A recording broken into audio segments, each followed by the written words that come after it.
мами, как на времето и казаха, че ако ще трябва да отслабвам, най-добре е да ползвам китайски чай черен дракон. И тази песен е точно за това.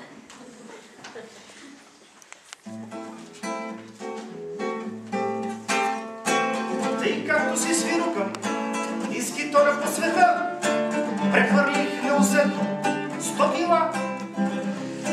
Шкемето заприличах на бременна жена, без никакви надежди да родя. Кого ли да попитам аз за някаква диета? О, сети се за моята любима Виолета. Тя кротко ме изслуша от край до край и рече: що не вземеш да отсладнеш с чай? Китайски чай купи си, вика.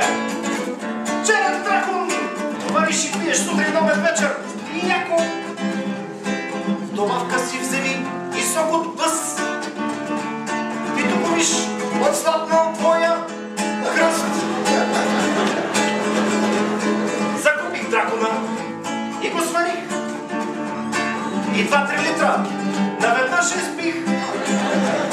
Добавка глътнах литър сок от бъс. И видимо нарасна моят кръст. Докато чаках резултата, съм заспал и съдумам драконка с мерки идеални. 105 на 60 на 100. Отпред прикрита с пъзово листо. Ека си викам здравната диета. Изпил съм явно някакви ментета. Отслабвам главно на гъл и ръст. Без никаква промяна в моя кръст.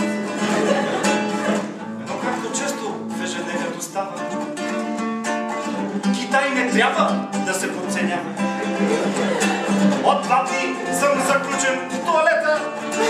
Иначе знам, не са били ментета. Очите леят и глава се люшка. През черевния ми тракт е минала вихрушка. Сега разбирам оня стар поет, цитиран от един любим братчет. Ще взема да ослабна много лошо. Такива дози слеза, като лошо. От те да знам, че тази доза била конска. Ах, мамка и китайска и японска. Сега, от превъзбудали, от штори, наваксвам с чевермета и паржоли. И постоянно ме преследва мисълта, че страшно ми отиват 100 кила.